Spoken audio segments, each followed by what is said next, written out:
الحمد لله نحمده ونستعينه ونستغفره ونؤمن به ونتوكل عليه ونعوذ بالله من شرور أنفسنا ومن سيئات أعمالنا من يهده الله فلا مضل له ومن يضلله فلا هادي له ونشهد أن لا إله إلا الله وحده لا شريك له ونشهد أن سيدنا وسندنا وشفيعنا وحبيبنا ومولانا محمد وصلى الله عليه وعلى آله وصحبه وسلم تسليما كثيرا كثيرا أما بعد قال الله تبارك وتعالى في كتابه الكريم لقد كان لكم في رسول الله أسوة حسنة وقال رسول الله صلى الله عليه وسلم بدأ الإسلام غريبا وسيعود غريبا كما بدأ فطوبى للغرباء أو كما قال رسولنا ونبينا محمد صلى الله عليه وسلم صدق الله العلي العظيم وصدق رسوله النبي الكريم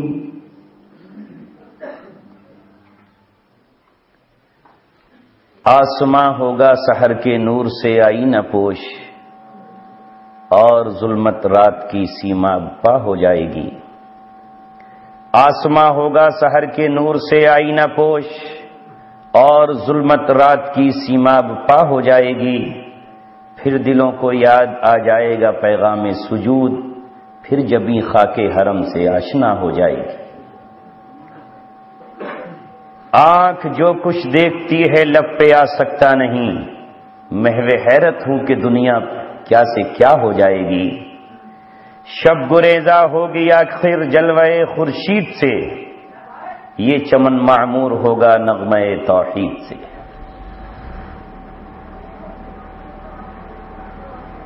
بزرگان محترم، نوجوانان اسلام اور ملت اسلامیہ کے پاسبانوں،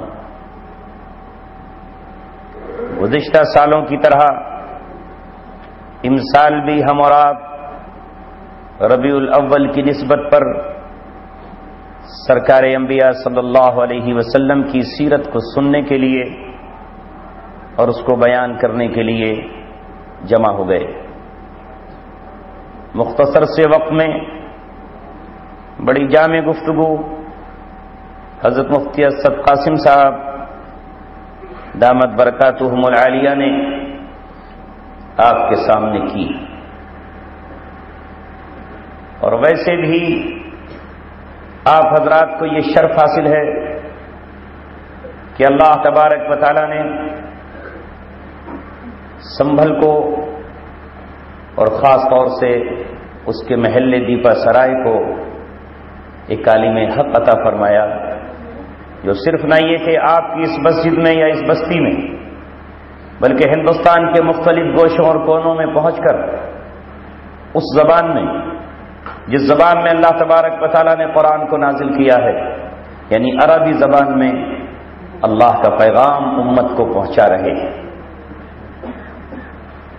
ہم آج جس دور میں زندگی گزار رہے ہیں وہ اتنا بھیانک اور خطرناک دور ہے کہ شاید ماضی میں ایسا دور ملت اسلامیہ نے کبھی نہیں دیکھا ہوگا۔ وجہ اس کی یہ ہے کہ اس وقت پوری دنیا چند سالوں سے دجالی تہذیب اور دجالی حکومت کے دائرے میں ہے۔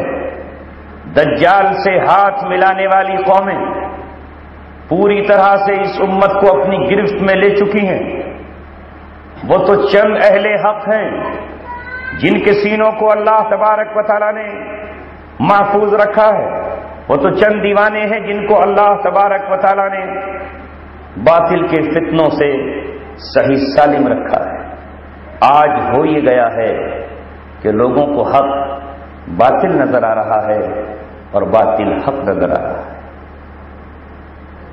یہ ہے سب سے بڑا مرحلہ. جس وقت قرآن کریم کی تلاوت ہو رہی تھی تو ہماری نظر قرآن کی اس آیت کے معنی پر تھی. جب لوگ فیصلے کی گھڑی کے بعد جہنم میں چلے جائیں گے وہ بھی ہوں گے جو لوگ کسی کے تابع تھے اور ان کی تابعداری کیا کرتے تھے اور ان کی بات مانا کرتے تھے. اور وہ بھی ہوں گے جن کی تابعداری کیا جاتی تھی. وہ بھی ہوں گے جو کمزور تھے اور اپنے بڑوں کی بات مانتے تھے. وہ بھی ہوں گے جو مریدین تھے اور اپنے شیوخ کی بات مانتے تھے. وہاں وہ اللہ تبارک و تعالیٰ سے کہیں گے ارنا الذین اضلانا من الجن والانس نجعلہما تحت اقدامنا لیکونا من الاسفلین. اے ہمارے رب ہمیں اب وہ دکھا دے, ہمیں وہ دکھا جنہوں نے دنیا میں ہمیں گمراہ کر دیا تھا. اضلانا من الجن, وہ جنوں میں سے بھی اور انس اور انسانوں میں سے بھی ہیں, تاکہ آج ہم ان کی گردنوں کو رون ڈالیں اور ان کے جسموں کو ٹھوکریں لگائیں, اتنا کچلے انہیں کہ وہ اسفل السافلین میں چلے جائیں. یہ قرآن کا پیغام ہے. اللہ نے کل کی گھڑی بتا دی ہے. اس طرح کی ایک آیت نہیں, قرآن میں کئی طرح کی آیتیں ہیں.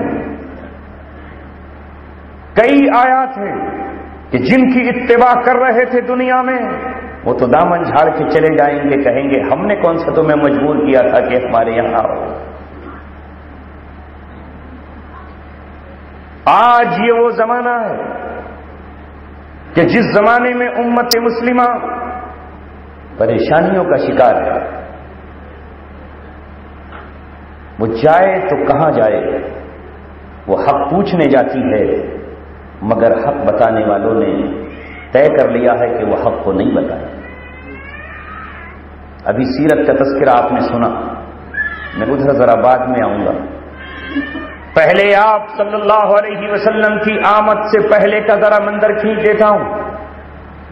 جب آپ تشریف لائے تو مکہ میں, مدینہ میں, جزیرہ عرب میں یہودی تھے, اور یہودی وہ بھی تھے جو علم کے سمندر اور علم کا پہاڑ تھا, جنہیں قرآن کریم کہتا ہے اوت الکتاب. وہ موجود تھے.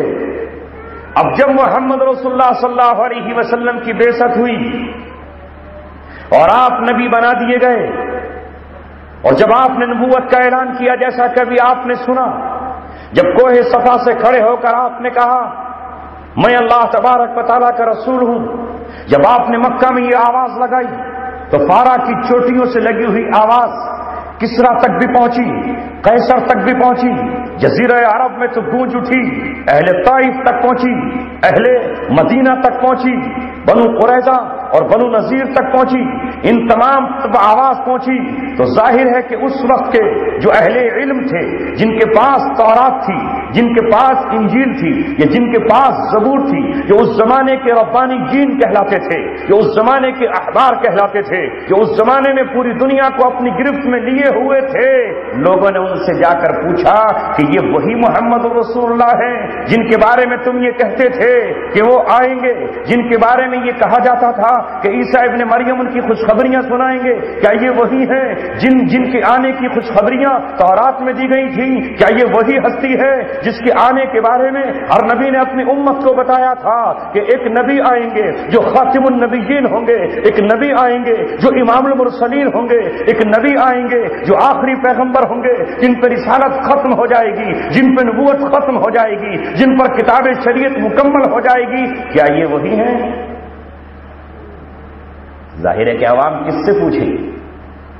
جس سے وہ یہ سمجھے گی کہ اسے اللہ کی کتاب کا علم ہے. کہا نہیں یہ وہ نہیں ہے. کسی نے تو کہا یہ وہ نہیں ہے، اور کسی نے کہا کہ ابھی سوچیں گے، سی اینڈ واچ، دیکھو غور کرو، ابھی ذرا حالات واضح نہیں ہو رہے ہیں کہ یہ وہی ہیں کوئی اور. کسی نے کہا نہیں وہ ہوتے تو ان کے ہاتھ کی لاٹھی سانپ بن جاتی، موسیٰ علیہ السلام کی لاٹھی سانپ بن جاتی تھی، وہ نظر نہیں آ رہے، ورنہ عیسیٰ علیہ السلام کی طرح مردوں کو زندہ کر دیتے اور مٹی کی چڑیوں کو اڑا دیتے. ان کے پاس تو معجزے تو ہے نہیں. اب قوم نے کیا کیا؟ ٹھیک ہے صاحب ہم بھی غور کرتے ہیں. اب کہیں ادھر جاتے، کبھی ادھر جاتے، کسی سے جا کر پوچھتے کہ یہ وہی ہیں، وہ کہتا کہ اگر وہ ہے تو جا کے ان سے 3 سوال کرو، اصحاب کہف کون تھے، ذوالقرنین کا واقعہ کیا ہے، اور روح کسے کہتے ہیں. اگر تمہارے ان سوالوں کا جواب مل جائے تو سمجھ لینا وہ محمد رسول اللہ ہیں. قوم آئی، قوم نے آ کے آپ سے سوال کیے، آپ پر اللہ تبارک و تعالیٰ کی کتاب سورہ کہف کی شکل میں نازل ہو گئی، جوابات آ گئے. جو سوال پوچھنے اہل مکہ آئے تھے وہ تو مسلمان ہو گئے، مگر جو کہہ رہے تھے کہ صحیح ہیں انہوں نے کہا نارے بابا نا.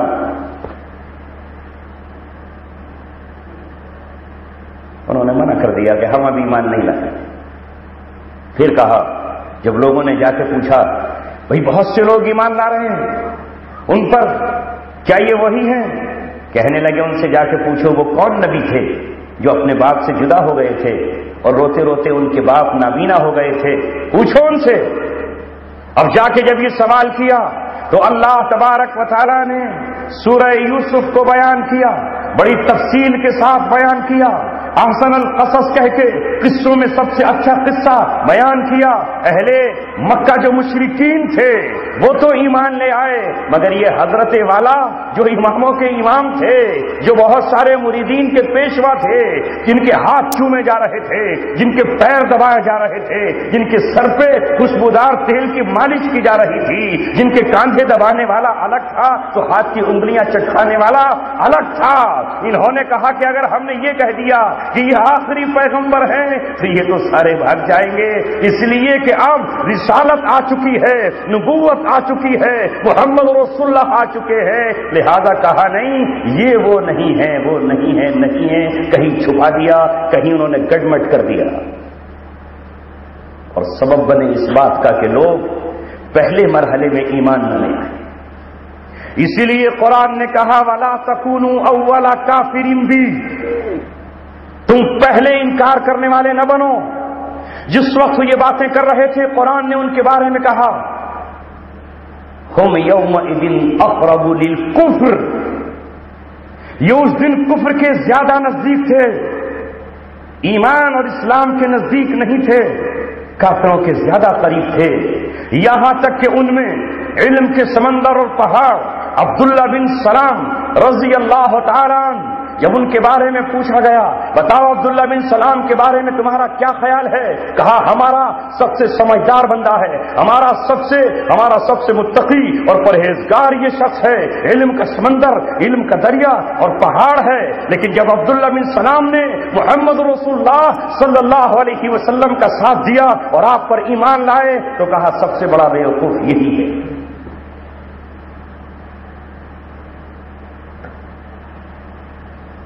آج 1450 برس گزر جانے کے بعد بھی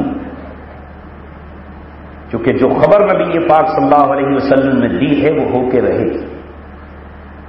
وہ اس حدیث کی روشنی میں سمجھ لیجیے جو میں نے ابھی پڑھی. بدا الاسلام غریبا، جب اسلام آیا تو اسلام اجنبی تھا، اسے پہچاننا مشکل ہو رہا تھا. لوگ تو یہ سمجھ رہے تھے کہ خانہ کعبہ کا ننگے ہو کر طواف کرنا افضل طواف ہے، وہ تو یہ سمجھ رہے تھے کہ اس بت کے نام پر جو ہم چڑھاوا چڑھا رہے ہیں یہ جائز اور اللہ تبارک و تعالیٰ کو راضی کر دینے والا ہے. وہ تو یہ سمجھ رہے تھے کہ بیٹی کو زمین میں دفن کر دینے والا قوم کا سردار اور بہت بہادر انسان ہے، یعنی وہ اپنی خواہشات نفس کو دین سمجھے بیٹھے تھے.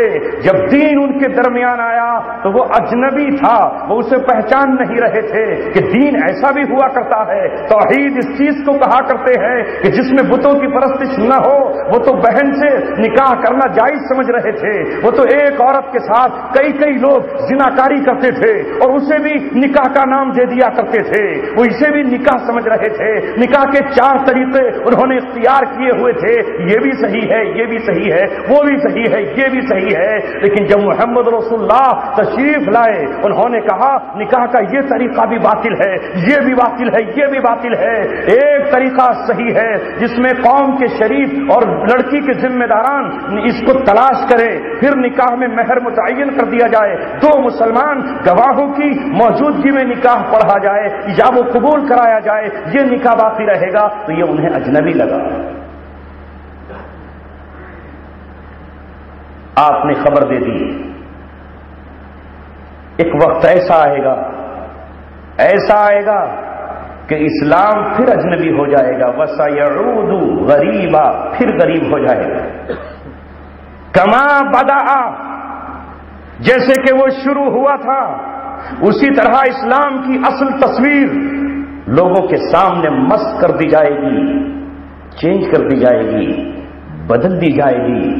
جب کوئی گروہ، کوئی حق پرست جماعت، کوئی اللہ تبارک و تعالیٰ کا چاہنے والا قرآن کی اصل آیتیں پیش کرے گا، محمد رسول اللہ کی اصل تصویر پیش کرے گا، تو لوگوں کو وہ اجنبی محسوس ہوگی کہ مسلمانوں کیا محمد رسول اللہ اس طرح بھی تھے، ان کو اجنبیت معلوم ہوگی، وہ سمجھیں گے کہ یہ تو اسلام ہے ہی نہیں، ان لوگوں پر وہ فتوے لگائیں گے جو محمد رسول اللہ پر لگائے گئے تھے کہ یہ تو سابی ہو گیا، نیا دین یہ کہاں سے لے آیا،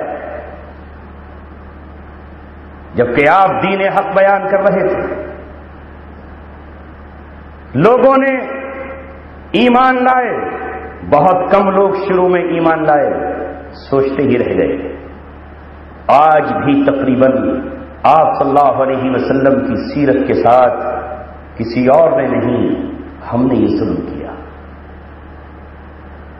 آج اپنے خطیبوں کو دیکھو، اپنے لکھنے والے ادیبوں کو دیکھو، آج اپنے مقرروں کو دیکھو، آج آپ اپنے واعظوں کی زبان سے نکلی ہوئی تقریروں کو دیکھو تو وہ یہ ثابت کرنا چاہتے ہیں کہ محمد رسول اللہ صلی اللہ علیہ وسلم میں اور ہندوستان میں پیدا ہونے والے پور بندر کے گاندھی جی میں کوئی فرق نہیں تھا۔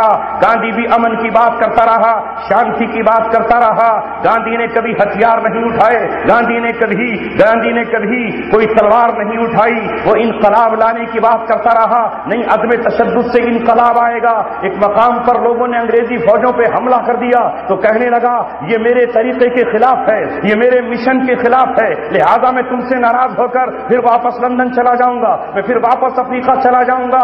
آج محمد رسول اللہ صلی اللہ علیہ وسلم کی وہ تصویر پیش کی جاتی ہے جو گاندھی کی تصویر تھی کہ نہیں، ہمیں ہتھیار نہیں اٹھانے ہیں، ہمیں اپنا دفاع نہیں کرنا ہے، ہمیں اپنا اقدام نہیں کرنا ہے۔ اگر آج کوئی یہ کہے کہ محمد رسول اللہ صلی اللہ علیہ وسلم کے بارے میں ابن کثیر نے روایت کو نقل کیا ہے کہ محمد رسول اللہ 4 تلواروں کے ساتھ بھیجے گئے، تو آپ چھڑبڑا جائیں گے کہ 4 تلواروں کے ساتھ؟ ان اللہ بعث رسولہ باربعۃ اسیاء، 4 تلواروں کے ساتھ محمد رسول اللہ صلی اللہ علیہ وسلم بھیجے گئے۔ اب ساری دنیا یہ کہتی ہے کہ محمد رسول اللہ کے دین میں تو تلوار ہے ہی نہیں، کہتی ہے کہ نہیں؟ اسلام تو امن کا دین ہے، شانتی کا دین ہے، اور قرآن کی صرف ایک آیت کی غلط تشریح آج کی جاتی ہے نوجوانوں، وما ارسلناک الا رحمۃ للعالمین کہا جاتا ہے کہ آپ کو تمام جہانوں کے لیے رحمت بنا کر بھیجا گیا ہے، آپ انسانوں ہی کے لیے نہیں بلکہ تمام جہانوں کے لیے، یہ جہاں بھی نہیں اور جہانوں کے لیے بھی رحمت بنا کر بھیجے گئے ہیں۔ لہذا کیا کہا جاتا ہے کہ محمد رسول اللہ صرف رحمت بنا آئے تھے، اس سے ذہن سے یہ کھودا جاتا ہے کہ آپ کی تصویر وہ پیش کی جاتی ہے جو بدھ دھرم کے ماننے والوں کو مہاتما بدھ نے دی تھی کہ اپنے گھروں سے نکل جاؤ، جنگلوں میں چلے جاؤ، کسی کے خلاف کچھ نہیں کرنا ہے، کوئی مارے تو جواب نہیں دینا ہے، کوئی قتل کرے تو بدلے میں قصاص نہیں لینا ہے۔ ایسی رسول اللہ صلی اللہ علیہ وسلم کی تصویر بنائی گئی۔ میں بیچ میں اس چیز کو روک کر کے یہ آپ سے پوچھنا چاہتا ہوں کہ رحمت للعالمین ہونے کا اگر یہی مطلب ہے تو محمد رسول اللہ کے ماننے والے بکریوں کو ذبح کر کے کیوں کھا رہے ہیں؟ کیا بکریوں کے لیے رحمت نہ تھے؟ کیا بیلوں کے لیے رحمت نہ ہے؟ کیا مرغیوں کے لیے رحمت نہ تھے؟ کیا مچھلیوں کی رحمت نہ ہے؟ ان کی ماننے والی پوری امت مچھلیاں روزانہ سمندر سے مار مار کے کھا رہی ہے اور آپ کے رحمت للعالمین ہونے پہ کوئی فرق نہیں پڑ رہا، تو پھر مچھلیاں چھوڑ دیجیے، سبزیاں کیوں کھائیں گے آپ؟ اس میں بھی تو چھوٹے چھوٹے جانور ہیں۔ پھر دہی کیوں کھا رہے ہیں؟ اس میں بھی تو جیو جنتو ہیں۔ پھر یہ پانی کیوں پی رہے ہیں؟ اس میں بھی تو کیٹاڑو ہیں۔ یہ پھر دوا کیوں کھا رہے ہیں؟ اس دواؤں نے تو اندر کے آپ کے جو اندر جو جانور تھے ان کو مار دیا ہے، تو یہ بھی تو ہتیا ہے۔ پھر تو آپ یہ کیجئے، نہ پانی پیجئے، نہ سبزیاں کھائیے، کچھ مت کھائیے، ایسے ہی جی کر دکھائیے پھر، کیونکہ یہ رحمت کے تو خلاف ہوا نا۔ پھر سانپ کو کیوں مارتے ہیں؟ وہ بھی تو رحمت کے خلاف ہے، وہ بھی تو اللہ کی مخلوق ہے۔ پھر بچی کو کیوں مارنے کے لیے دوڑتے ہیں؟ وہ بھی تو اللہ کی مخلوق ہے۔ پھر شہد کی مکھی کو آگ جلا کے کیوں بھگا دیتے ہیں؟ وہ اللہ کی مخلوق نہیں ہے۔ کس مفہوم میں اس آیت کو بیان کیا جا رہا ہے؟ وما ارسلناک الا رحمۃ للعالمین۔ ہاں وہ رحمت للعالمین ہے، لیکن اللہ تبارک و تعالیٰ نے رحمت للعالمین پر کو 4 تلواروں کے ساتھ بھیجا ہے۔ تمہیں معلوم ہے مسلمانوں کہ قرآن میں ایک آیت کا نام آیت السیف ہے؟ سیف کہتے ہیں تلوار کو، اس آیت کا نام ہی آیت السیف ہے۔ پتا ہے کون سی آیت ہے؟ ایک ہی پتا ہے، وما ارسلناک الا رحمۃ للعالمین۔ آپ صلی اللہ علیہ وسلم کی کامل زندگی کو امت کے سامنے سے چھپایا گیا، لہذا یہ امت اپنے نبی کو یہ سمجھتی ہے کہ وہ تو ہر موقع پر عفو درگزر کرنے والے تھے۔ جس طرح قرآن کی آدھی آیت کو پڑھ کر یہ کہا جاتا ہے، آدھی آیت کو پڑھ کر یہ کہا جاتا ہے کہ تمام مخلوق اللہ تبارک و تعالیٰ کی پیدا کی ہوئی ہے، بے شک پیدا کی ہوئی ہے، لیکن ایک وہ ہے جو نافرمان ہے۔ پھر مجھے بتاؤ جہنم کیوں بنائی ہے اللہ تعالیٰ نے، اور جنت کیوں بنائی ہے؟ اگر سب کے سب برابر ہیں اور کوئی مجرم نہیں ہے، اولاد سب اللہ تبارک و تعالیٰ کہ کنبہ ہے یہ ساری انسانیت، تو اللہ نے جہنم کیوں بنائی ہے؟ وَلَهُمْ عَذَابٌ عَلِيمٌ کس کے لیے ہے؟ وَلَهُمْ عَذَابٌ عَظِيمٌ کس کے لیے ہے؟ إِنَّ الَّذِينَ كَفَرُوا وَمَاتُوا وَهُمْ كُفَّارٌ یہ کس کے لیے ہے؟ یہ اللہ تبارک و تعالیٰ ہی نے قرآن میں کہا ہے دنیا آزمائش کی جگہ ہے، جو مجھ پر ایمان لے کر آئے گا وہ میرا ہے، جو مجھ پر ایمان نہیں لاتا وہ میرا دشمن ہے۔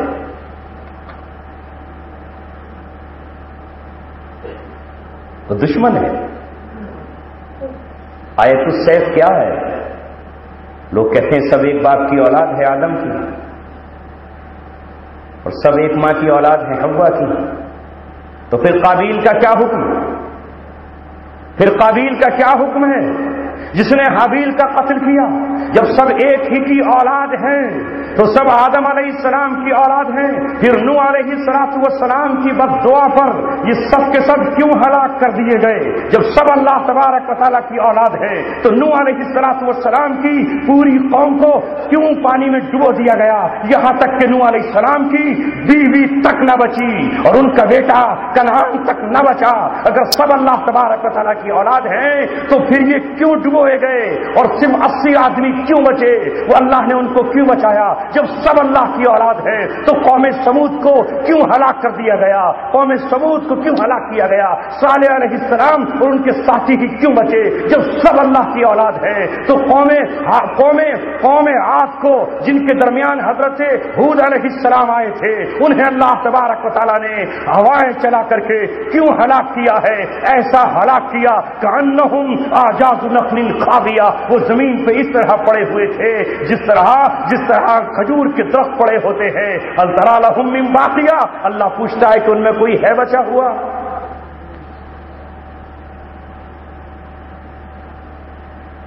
جب سب کو آپ یہ کہتے ہو تو کیا وہ نبی رحمت نہیں تھے؟ بتاؤ مجھے مسلمانوں، بتاؤ. لیکن آج یہ اسلام ہم پیش کریں گے تو آپ کو اجنبی لگے گا، سمجھ میں نہیں آئے گی بات. کہتے ہیں اسلام شانتی، سکھ، بس اسی کا دین ہے. نہیں، اسلام میں سب کچھ ہے. جو اشانتی پھیلانے والے ہیں، جو فساد مچانے والے ہیں، جو فساد مچانے والے ہیں، اسلام ان فسادیوں کو زمین پہ زندہ نہیں چھوڑتا. یاد رکھیے، اسلام میں زنا فساد ہے. زناکار کو اسلام فسادی کہتا ہے، زناکار کو اسلام بازی کہتا ہے. لہذا اگر وہ شادی شدہ ہو کر زنا کرتا ہے تو اسلامی نظام میں اسے سانس لینے کی اجازت نہیں ہے. اسے پتھروں سے مارا جائے گا، مارا چھری سے بھی جا سکتا تھا، گولی سے مارا جا سکتا تھا، لیکن عبرتناک سزا دی جائے گی. پوری قوم اسے سزا دے گی. یہ محمد رسول اللہ نے کیا ہے، محمد رسول اللہ کے صحابہ نے کیا ہے. 30 سال تک زمین پر حضرت علی کے دور تک یہ منظر دیکھا جاتا رہا ہے، اور بعد میں بھی جو اسلامی خلفاء آئے ہیں انہوں نے بھی اس منظر کو دہرایا ہے. تو کیا اسے آپ ظلم کہیں گے؟ نبی نہیں، تمہاری عزت سیدھی اللہ پہ جاتی ہے. نبی تو وہ کرتا ہے جو اللہ اس سے کہتا ہے.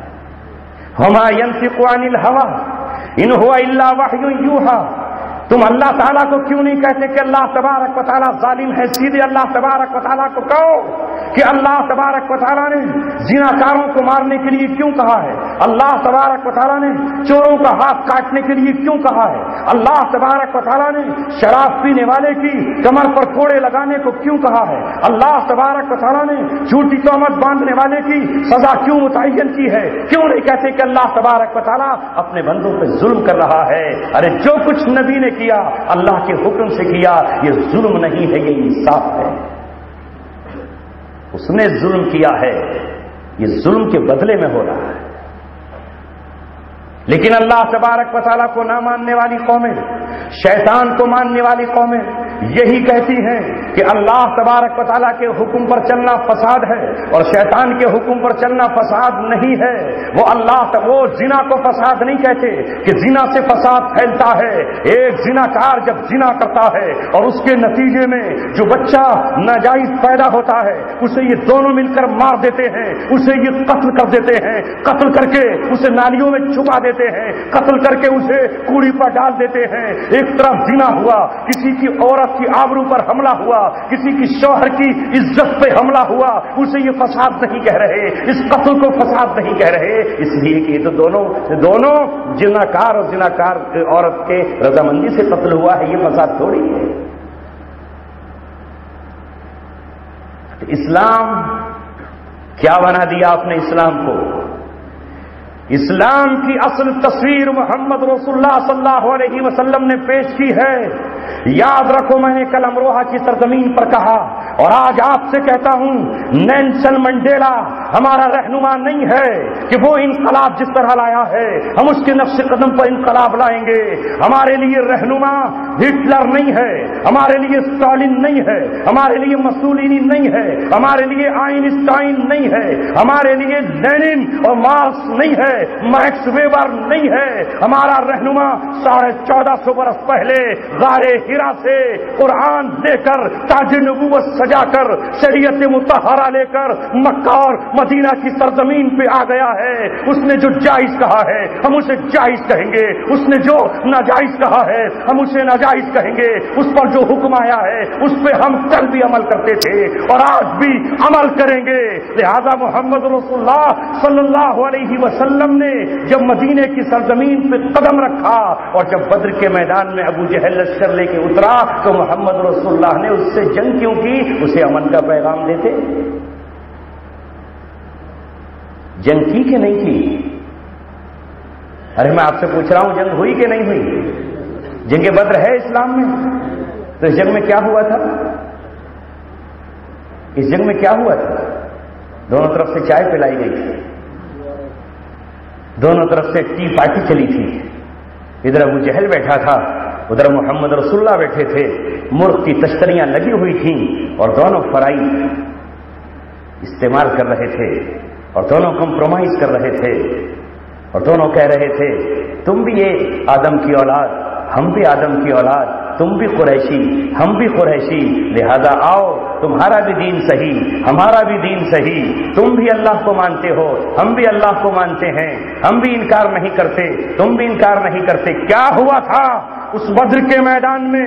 پوچھو قرآن سے اور صحابہ کرام رضوان اللہ علیہم اجمعین کی سیرت سے پوچھو. اس میدان میں تلواریں آپس میں ٹکرائی تھیں، اس میدان میں نیزے ایک دوسرے کے سینے میں اترے تھے، اس میدان میں گھوڑوں کی ٹاپوں سے چنگاریاں اٹھ کھڑی ہوئی تھی.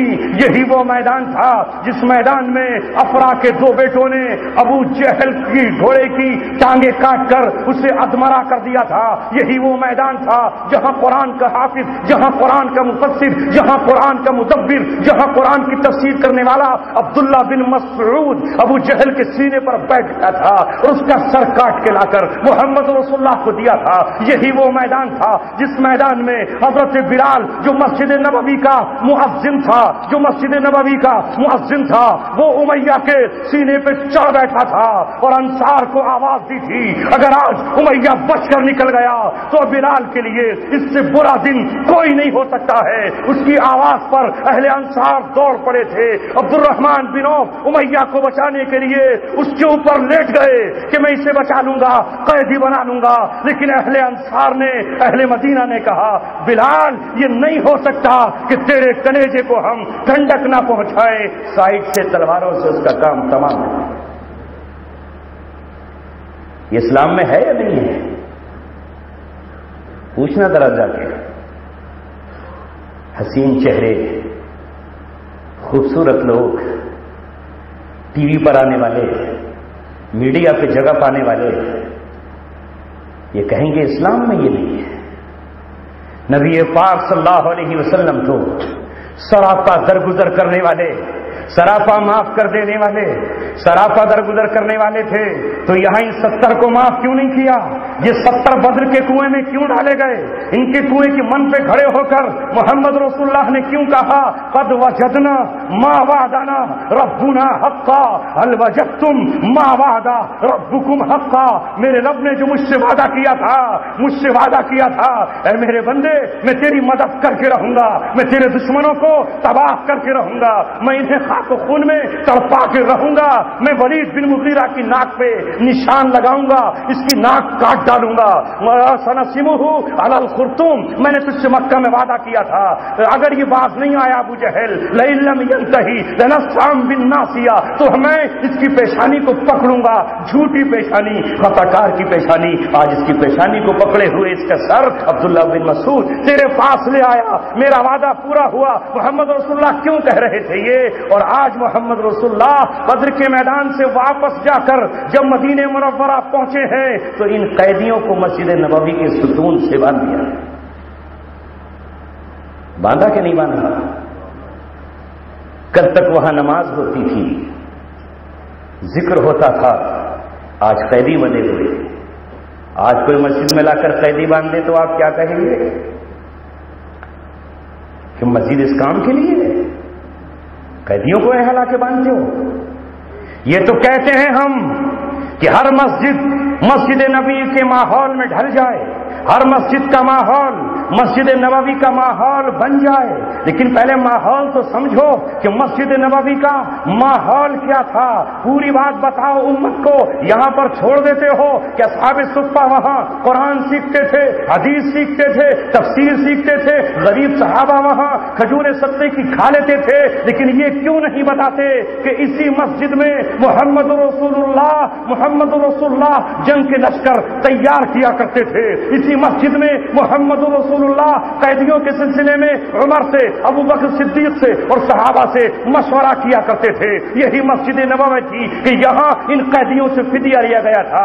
یہی مسجد نبوی ہے جہاں چور کے ہاتھ کاٹنے کا فیصلہ ہوا کرتا تھا۔ یہی مسجد نبوی تھی جہاں زناکار پہ حد لگانے کا فیصلہ ہوا کرتا تھا۔ روئے زمین کی مسجد کو اگر محمد رسول اللہ کی مسجد کے نقشے سے ترتیب دینا ہے تو وہ ترتیب دوبارہ سے لوٹانے کے لیے اپنا امام اور اپنا امیر وہ تمہیں منتخب کرنا ہوگا جو میدان جنگ میں نکلے تو محمد رسول اللہ کی طرح جنگی ٹوپی لگائے ہوئے ہو، سینے پہ ڈھال باندھے ہوئے ہو، ہاتھ میں تلوار لیے ہوئے ہو، کاندھے پہ ترکس لٹکائے ہوئے ہو، اپنے گھوڑے کو کبھی آگے بڑھا رہا ہو کبھی پیچھے بڑھا رہا ہو، اور جب وقت نماز کا آ جائے تو مسجد میں کھڑے ہو کر خطبہ دے، اور پھر جب خطبے کے بعد مصلی پر کھڑا ہو تو ایسے نماز پڑھائے جیسے رسول اللہ نے نماز پڑھائی۔ تب آئے گا مسجد نبوی کا ماحول، تب بنے گی باقی مسجد نبوی کے ماحول کے مطابق۔ اگر مسجد کو آپ نے صرف یہی سمجھ لیا کہ وہ چند مسافروں اور چند بوڑھوں کے آرام کی جگہ ہے تو یہ مسجد نبوی کا ماحول قطعاً نہیں ہے۔ اس لیے عرض کر رہا ہوں کہ آج رسول اللہ صلی اللہ علیہ وسلم کا دین اسلام اجنبی بن گیا۔ اگر وہ ہم ذکر کریں تو لوگ کہتے ہیں یہ تو ہے ہی نہیں، اس لیے کہ جب سے پیدا ہوئے ہیں تب سے یہی سنتے آ رہے ہیں کہ آپ تو عفو درگزر کرتے تھے، آپ تو عفو درگزر کرتے تھے، آپ نے تو کبھی کسی کے کچھ تھپڑ مارا ہی نہیں۔ لیکن میں آپ سے پوچھتا ہوں، آپ اس کتاب سے پوچھ لینا جو آپ کے ممبر پر رکھی ہوئی میرے نبی کی حقیقت کو بتا رہی ہے۔ جب احد کا میدان آیا محمد رسول اللہ کی طرف ابی بن خلف آگے بڑھا، صحابہ نے کہا رسول اللہ اجازت دیجئے، آپ کے جسم تک اسے ہم کہاں آنے دیں گے، اسے چھٹی کا دودھ ابھی ہی یاد دلائیں گے۔ محمد رسول اللہ نے کہا ہٹ جاؤ، کوئی نہیں، اس نے مجھے چیلنج کیا تھا اور میں نے مکہ میں اس سے وعدہ کر لیا تھا کہ تو مجھے قتل کیا کرے گا، میرے ہی ہاتھوں تو جہنم رسید ہو۔ کیا لیا آپ نے اپنے ہاتھ میں؟ کیا لیا؟ برچھا، ایک برچھا لیا اور اس زور سے مارا کہ اس کی ہنسلی ٹوٹ گئی اور گھوڑے سے نیچے گرا۔ محمد رسول اللہ کوئی کمزور تھے؟ اسی احد کے میدان میں جب 70 صحابہ آپ پر فدا ہو گئے اور شہید ہو گئے، اور جب صحابہ زخمی ہو گئے اور زخموں کے تیر ان کے سینوں میں پیوست ہو گئے اور تیر ان کے بازوؤں میں چپ گئے، اور ایک ریلا آیا جو اب محمد رسول اللہ کو گھیر لینا چاہتا تھا، تو نبی پاک صلی اللہ علیہ وسلم نے کمان اپنے ہاتھ میں لے لی اور کہا ہٹو، اب تیر مجھے چلانے دو۔ محمد رسول اللہ نے اس تیزی کے ساتھ تیر چلائے کہ ان کے لشکر کو تتر بتر کر دیا، اور آپ نے اتنی زور سے کمان کھینچی کہ آپ کی طاقت کے سامنے ٹوٹ گئی۔ یہ محمد رسول اللہ کی زندگی میں نہیں ہے۔ ہم بتانا چاہتے ہیں کہ محمد رسول اللہ تو گاندھی کے نقش قدم پہ چلنے والے تھے کہ نہیں بھائی 100 سال لگ جائیں، 50 سال لگ جائیں، 1050 سال لگ جائیں، بس بھوکے رہ کر سڑکوں پہ بیٹھ کے آزاد کرائیں گے دیش کو۔ یہاں محمد رسول اللہ نے 6 سال کے اندر وہ انقلاب برپا کر دیا کہ سن 6 ہجری میں حدیبیہ کے مقام پر کفر کی طاقتیں جھکتی ہوئی آئیں، لچکتی ہوئی آئیں، اور کہا کہ ہم آپ سے کمپرومائز کرنا چاہتے ہیں، ہم آپ سے صلح کرنا چاہتے ہیں، صلح بھی 10 سال کے لیے ہم آپ سے کرنا چاہتے ہیں۔ آج محمد رسول اللہ نے 5 سال گزار کر 6 سال میں عربوں کو چھٹی کا دودھ یاد دلایا اور کہا کہ اب محمد رسول اللہ کو صرف مسجد کا امام مت سمجھنا، مصلی بچھانے والا مؤذن مت سمجھنا، مجھے صرف تسبیحات پڑھنے والا مت سمجھنا، آج سے میں عرب کی ایک طاقت ہوں، اگر صلح کرتے ہو تو ٹھیک، نہیں صلح کرتے ہو تو گھوڑے کی پچھ پہ سوار ہو کر مکے میں داخل ہو۔ آپ صلی اللہ علیہ وسلم سے زیادہ بہادر کوئی ہو سکتا ہے؟ آپ سے زیادہ جری کوئی ہو سکتا ہے؟ آپ انصاف قائم کرنے کے لیے آئے، تو انصاف کب ملے گا؟ جب قاتلوں کو یوں ہی چھوڑ دیا جائے، انصاف مل جائے گا۔ ہم کہتے ہیں کہ اسلام تو قاتلوں سے کچھ کہتا ہی نہیں، ارے کون سی بات پیش کر رہے ہو؟ اسلام قاتلوں سے کچھ نہیں کہے. جب محمد رسول اللہ صلی اللہ علیہ وسلم کے چرواہوں کو قبیلہ عنینیین کے لوگوں نے قتل کر دیا، اونٹ ان کے چرا کر لے گئے، تو محمد رسول اللہ نے کیا فیصلہ کیا ہے امت کو کیوں نہیں بتاتے؟ کیوں نہیں بتاتے؟ محمد رسول اللہ نے وہ فیصلہ کیا ہے جو ڈاکوؤں کے سلسلے میں قرآن کی حد ہے. اگر انہوں نے قتل کیا ہے تو اس کی سزا کچھ اور ہے، صرف مال لوٹا ہے تو سزا کچھ اور ہے، قتل بھی کیا ہو مال بھی لوٹا ہو تو پھر ان کے ہاتھ اور پیر کاٹے جائیں گے اور ان کے سر قلم کر کے ان کی لاشوں کو سولی پر لٹکا دیا جائے. مگر افسوس سب افسوس، یہ کام اگر قرآن اور اسلام کے ماننے والے کریں تو ساری دنیا کو اچنبھا ہے، ساری دنیا کو تعجب ہے. یہ جلاد کہلائیں، یہ ظالم کہلائیں، یہ قاتل کہلائیں، یہ وحشی کہلائیں، ان پر آروپ کے آروپ جڑ دیے جائیں. اور مسلمانوں تم بھی تائید میں شریک ہو جاؤ، اپنے قلموں سے لکھو، اپنی زبان سے برائیاں کرو اور اپنے دل میں برا جانو. میں موجودہ وقت کی 2 مثالیں آپ کو پیش کرتا ہوں، ماضی کی بھول جائیے. موجودہ وقت کی 2 مثالیں. اگر عراق میں 4 لوگوں کو جرم کی بنیاد پر یا مرتد ہونے کی بنیاد پر یا کسی غیر ملکی فوج کا فوجی ہونے کی بنیاد پر سولی پر لٹکا دیا جائے، پھانسی پر لٹکا دیا جائے، تو تم کہتے ہو یہ اسلام میں نہیں ہے، یہ اسلام کی اصل تصویر نہیں ہے، یہ منہج نبوت نہیں ہے، یہ نبوت کا طریقہ نہیں ہے، یہ ظالمانہ کارروائی ہے. لیکن پاکستان میں 6 لوگوں کو جیل سے نکال کر سولی پر چڑھا دیا جائے، رات کے 9:30 بجے پھانسی پر لٹکا دیا جائے اور یہ کہا جائے کہ آج کے بعد سے یہاں موت کی سزا پر پابندی اٹھا دی گئی ہے. کل تک پابندی تھی، آج پابندی اٹھا دی گئی ہے. اب 1000 لوگوں کو اور پھانسی پر چڑھایا جائے گا جو مشتبہ ہیں، جن کے بارے میں ثبوت بھی نہیں ہے. مجھے یہ بتاؤ، یہ ظالمانہ کارروائی نہیں ہے، یہ درندگی نہیں ہے، یہ وحشیانہ پن نہیں ہے، یہ کون سی کارروائی ہے کہ ثبوت کے بنا انہیں راتوں رات پھانسی پر چڑھا دیا گیا؟ نہیں، یہ ظالمانہ کارروائی نہیں ہے، کیونکہ یہ حق انسانوں کا ہے. پارلیمنٹ نے پاس کر دیا ہے. انسان جو قانون بنائے وہ جائز، اور جو اللہ تبارک و تعالیٰ قانون بنا کر دے وہ ہماری نظروں میں ناجائز. اللہ کو اتنا بھی حق نہیں ہے کہ وہ چور کی سزا متعین کرے، اللہ کو اتنا بھی حق نہیں ہے کہ وہ قاتل کی سزا متعین کرے، اللہ کو اتنا بھی حق نہیں ہے کہ وہ شرابی کی سزا متعین کرے. ان ممبر آف پارلیمنٹ کو، ان راجیہ سبھا کے ممبروں کو یہ حق ہے کہ جس پر چاہے پھانسی کی سزا لگا دے اور جس پر چاہے پھانسی کی سزا اٹھا دے.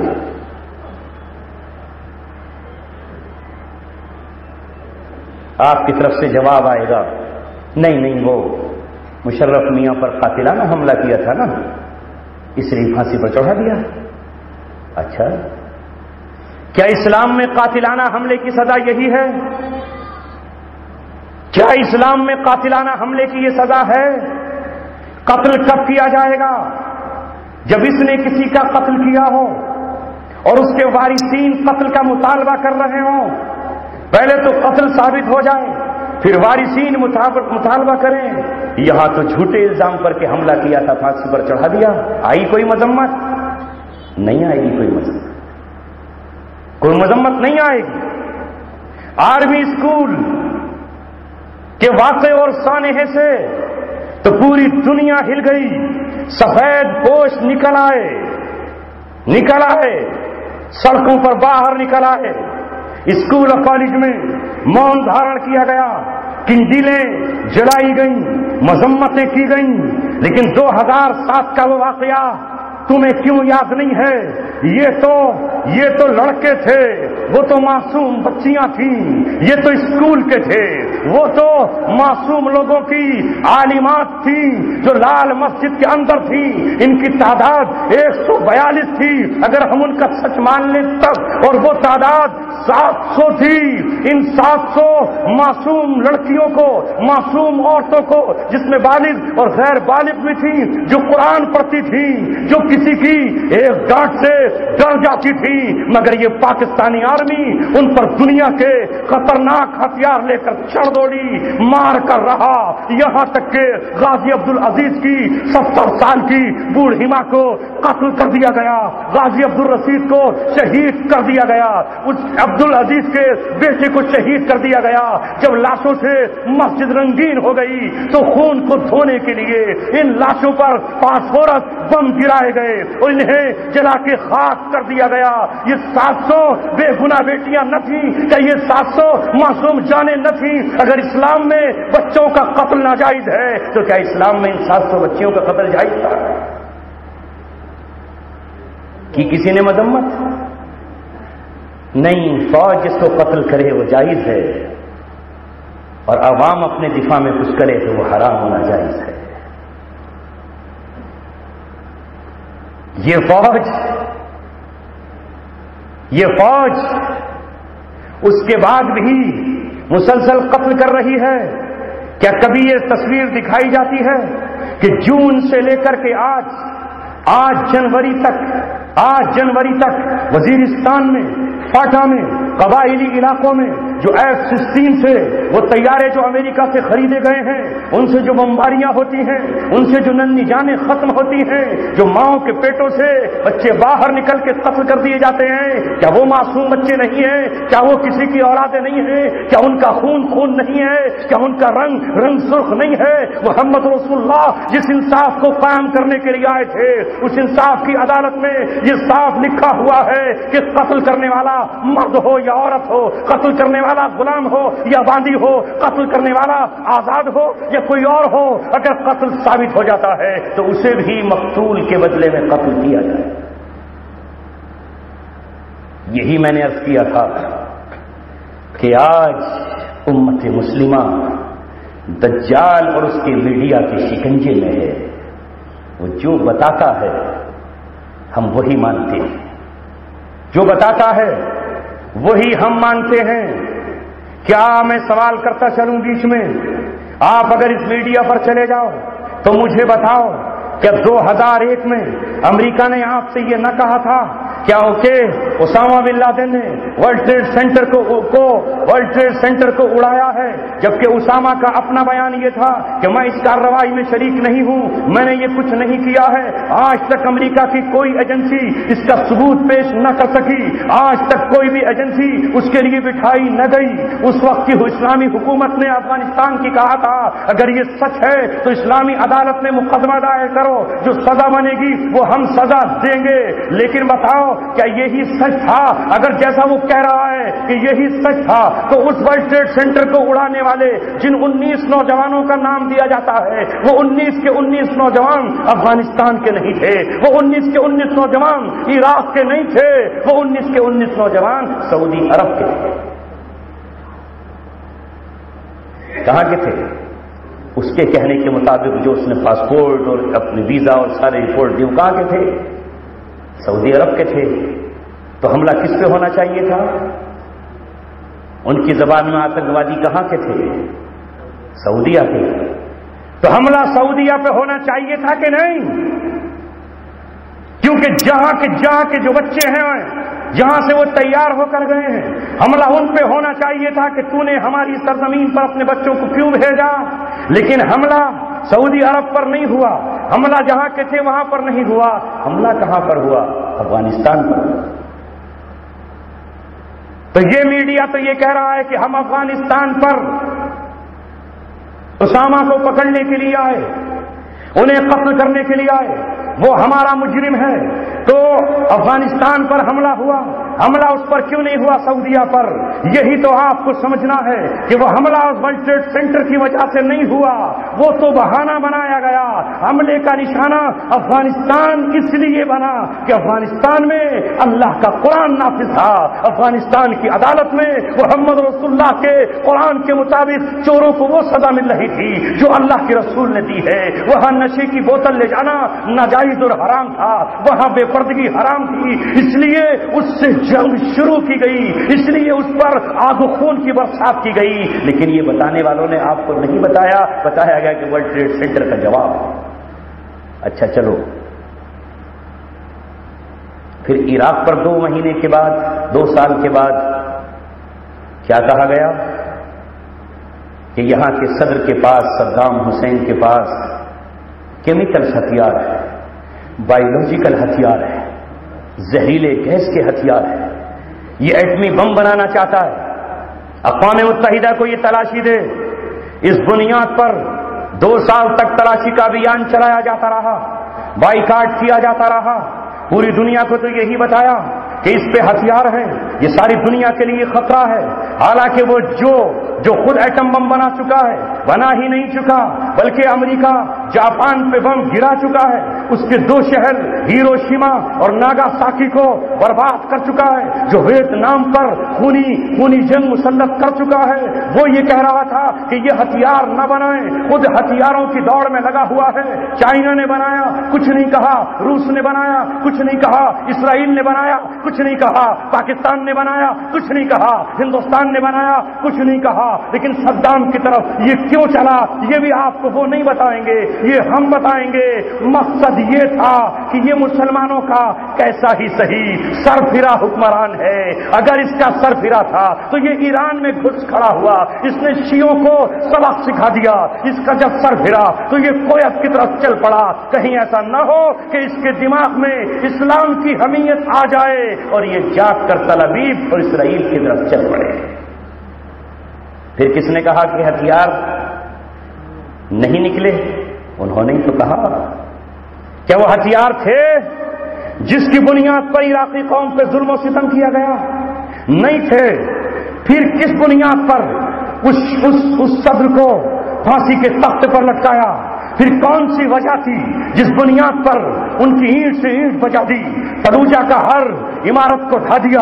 پھر کیا کون سی وجہ تھی کہ وہاں کے علماء پکڑ لیے گئے اور ان کے داڑھیوں کو مونڈ دیا گیا، ان کے سر کو مونڈ دیا گیا، ان کے ننگے بدن کر دیے گئے جو شرم و حیا کے پیکر تھے، ان کی بیٹیاں اٹھا لی گئیں، ان کی بہنیں ان سے جدا کر دی گئیں، اور ابو غریب جیل میں ان پر وہ ظلم و تشدد ہوا کہ کوئی جانور بھی کسی جانور پہ نہیں کر سکتا ہے۔ نہ کل یہ ظلم چنگیز نے کیا تھا، نہ ہلاکو خان نے کیا تھا، تاتاریوں تک نے بھی یہ ظلم و ستم نہیں کیا تھا۔ وہ ظلم و ستم عراق کی سرزمین پر کیا گیا اور کہا کیا گیا تھا کہ اس کے پاس کیمیکل اور بایولوجیکل ہتھیار ہیں، جو سراسر جھوٹ تھا، جو سراسر جھوٹ ثابت ہوا۔ پورا عراق تباہ کر دیا گیا، عراق کو خاک و خون میں تڑپا دیا گیا۔ تو جب یہ واقعہ جھوٹا ہے اور اس سے پہلا واقعہ جھوٹا ہے تو کیا پشاور کا واقعہ بھی جھوٹا نہیں ہو سکتا؟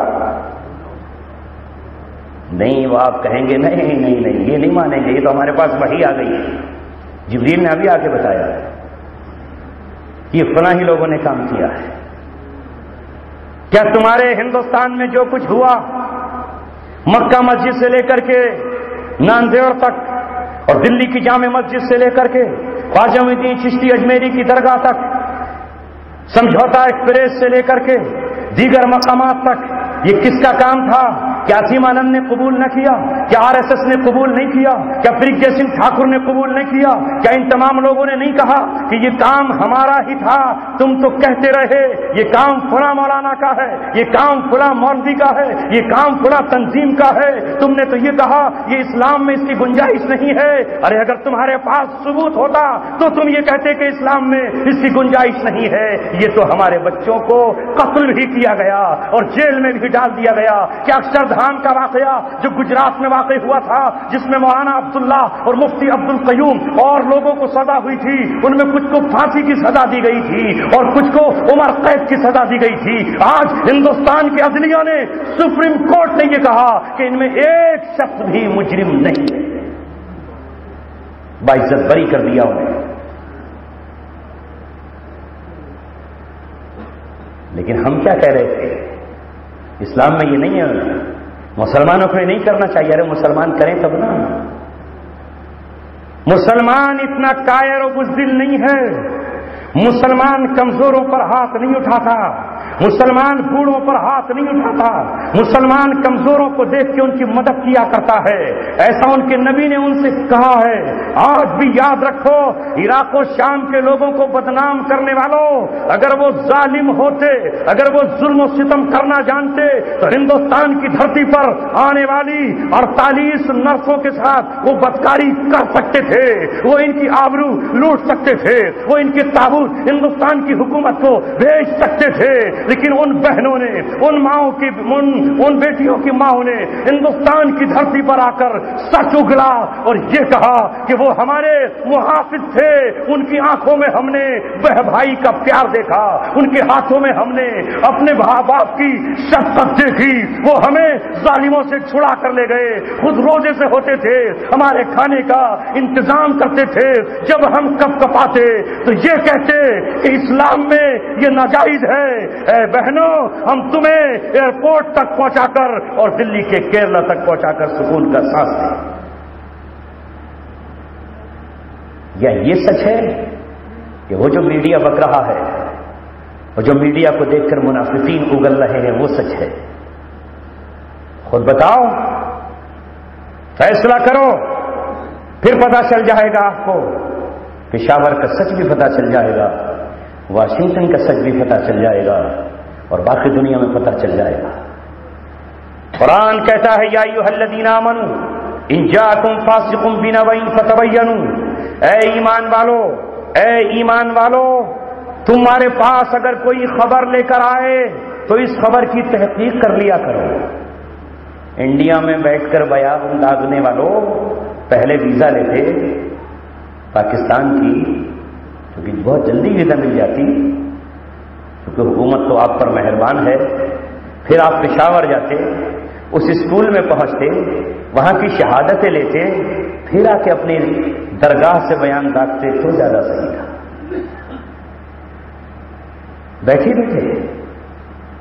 کہ یہی اسلام کا اصول ہے، کہ یہی اسلام کا قانون ہے۔ مسلمانوں میں شاہد کون بن سکتا ہے؟ لیکن یاد رکھنا، اللہ تبارک و تعالیٰ نے جہاں جھوٹ بولنے کو منع کیا ہے، وہیں جھوٹی گواہی دینے کو بھی منع کیا ہے۔ جب تم بیان داغ دیتے ہو تو یہ جھوٹی گواہی بن جاتی ہے۔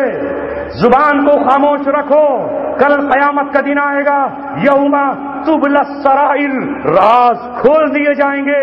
اللہ تبارک و تعالیٰ ظالموں کو نہیں چھوڑے گا، چاہے وہ ظالم مسلمانوں کی شکل میں ہو یا وہ ظالم یہود و نصارہ کی شکل میں۔ حکمراں ظلم کرے تو اس سے پوچھا جائے گا، عوام ظلم کرے تو اس سے پوچھا جائے گا۔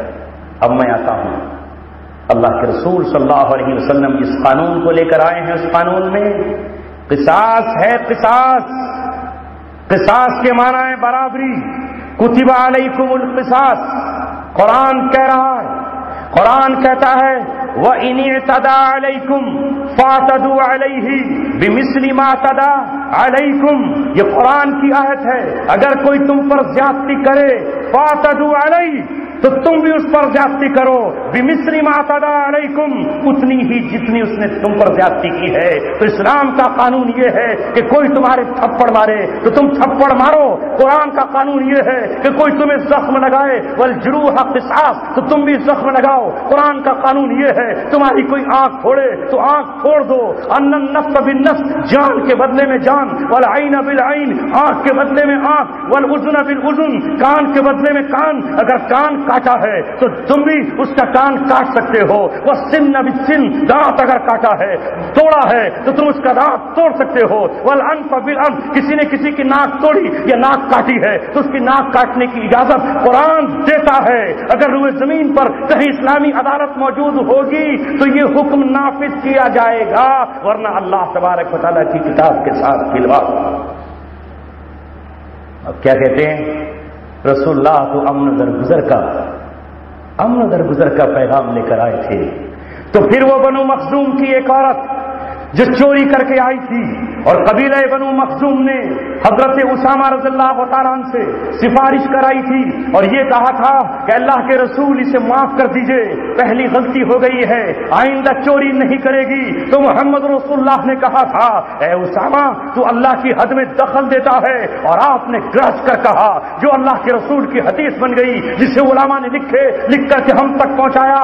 آپ نے فرمایا لو ان فاطمہ سرقت، اگر فاطمہ نے یہ چوری کی ہوتی بنت محمد جو محمد کی بیٹی ہے لقطعت یدہا تو میں اس کا بھی ہاتھ کاٹ دیتا.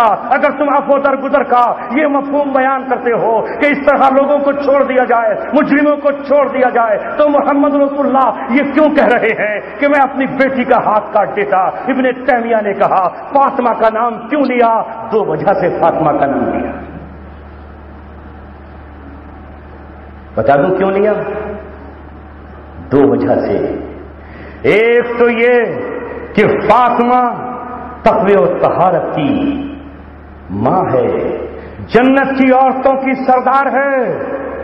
اتنا اونچا مقام ہے اس کا کہ جو مریم اور آسیہ اور حضرت حوا سے لے کر قیامت تک کی تمام جنتی عورتوں کی سردار ہو, اس کے تقوی, اس کے مقام اور اس کی عظمتوں کا کیا عالم ہوگا. ایسی عظمتوں والی عورت بھی اگر چوری کر کے آتی تو محمد اپنی بیٹی کا ہاتھ کاٹ کر یہ بتاتا کہ اللہ کی کتاب کی سزا یہ ہے. مجھے کوئی شرم محسوس نہیں ہوتی کہ محمد کی بیٹی نے چوری کی ہے. اور دوسری وجہ یہ کہ فاطمہ میرے جگر کا ٹکڑا ہے, فاطمہ میرے دل کی دھڑکن ہے, فاطمہ میرے قلب کا حصہ ہے, فاطمہ بضعۃ منی, اتنی قریب عورت جو میری دھڑکنوں میں رہتی ہو, جس کی محبت میری سانسوں میں بسی ہوئی ہو, میں اسے بھی معاف نہیں کرتا. یہ کہتے ہیں صاحب سب کو معاف کر دیا. تو آج سرزمین عراق پر صدام حسین کے قاتل جس نے عدالت میں بیٹھ کر صدام حسین کی پھانسی کے لیے اپنے قلم کو چلایا تھا اور یہ کہا تھا کہ یہ شخص واجب القتل ہے, اسے قتل کر دیا جائے, کیونکہ وہ قلم انگریزوں کا غلام تھا, وہ قلم جارج بش کا غلام تھا, وہ قلم امریکیوں کا غلام تھا, عدالت میں ان کا قانون تھا. وہ خوش ہوا اس لیے کہ اس نے وقت کے فرعون کے سامنے سر کیوں اٹھایا, اس نے وقت کے نمرود کے سامنے کلمہ حق لا الہ الا اللہ کیوں گنگنایا. اسے پھانسی پہ چڑھ جانا چاہیے, اسے پتہ بھی نہیں تھا کہ اتنی جلدی وقت بدل جائے گا, اسے معلوم بھی نہیں تھا کہ 7 سال میں اللہ تبارک و تعالیٰ وقت کو بدل دینے والا ہے. اللہ تبارک و تعالیٰ نے وقت کو بدلا. وہ جس عدالت میں بیٹھتا تھا اس عدالت میں اسلامی جج بیٹھا, وہ جاہلی عدالت جلا کے خاک کر دی گئی. اب اس عدالت میں وہ بیٹھا جس کے سینے میں قرآن, جس کے سینے میں نبی کی تفسیر, جس کے سینے میں فقہ, جس کے سینے میں قاضی ابو شرح کا علم, جس کے سینے میں امام ابو حنیفہ کا علم, جس کے سینے میں امام احمد ابن حنبل کا علم, جس کے سینے میں حضرت امام ابو یوسف کا علم. اس کے ہاتھ میں قلم آیا, فیصلہ کیا کہ اس نے یہ مرتد ہو گیا. اس نے ایک مسلمان کے قتل کا فیصلہ کیا تھا. یہ یہود و نصارہ کا دوست ہوا تھا. جب اسے سولی پر چڑھایا گیا تو پوری دنیا میں کوہرام مچ گیا کہ یہ تو ظالم ہے. وہ جس ظالم نہ تھا, یہ ظالم ہے. اے عزیزو, ساتھیوں اور دوستو, محمد رسول اللہ صلی اللہ علیہ وسلم کی سیرت کو کما حقہ سمجھو. وہ رسول جیسا کہ آج اس کی سیرت کو بیان کیا جا رہا ہے ایسا ہی تھا. تو پھر اس رسول صلی اللہ علیہ وسلم نے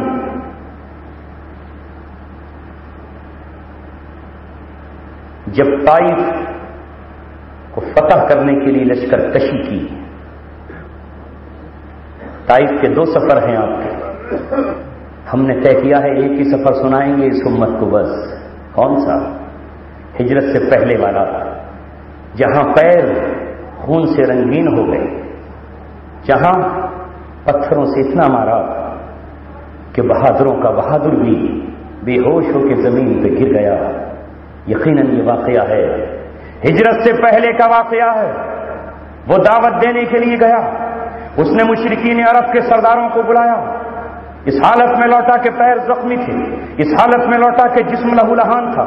زید بن حارثہ نے زخموں کو ان کے دھویا, لیکن پھر وہ مکہ میں آیا. لیکن اس کے بعد طائف کا دوسرا سفر کیوں نہیں بیان کرتے؟ آج مظلومیت کا عالم تھا کہ آج وہ مطعم بن عدی کی پناہ میں آیا, متم بن عدی کی پناہ میں مدینہ مکہ معظمہ میں داخل ہوا، لیکن چند ہی دنوں کے بعد 8 یا 9 سال گزرے تھے کہ مکہ کو فتح کرنے کے بعد اب یہی محمد رسول اللہ ہے جو 12,000 کا لشکر لے کر آیا اور اہل طائف کو گھیر لیا اور ان کے قلعوں کو چاروں طرف سے گھیر کر محمد رسول اللہ نے کہا اس سے پہلے کہ ہم تم پہ حملہ آور ہوں لہذا اتر آؤ اپنے قلعے کے دروازے کھول کر۔ یہ بھی تو آپ کی سنت ہے اور آپ کی سیرت ہے۔ زخم کھانا اگر سیرت ہے تو قلعوں کو فتح کرنا بھی محمد رسول اللہ کی سیرت ہے۔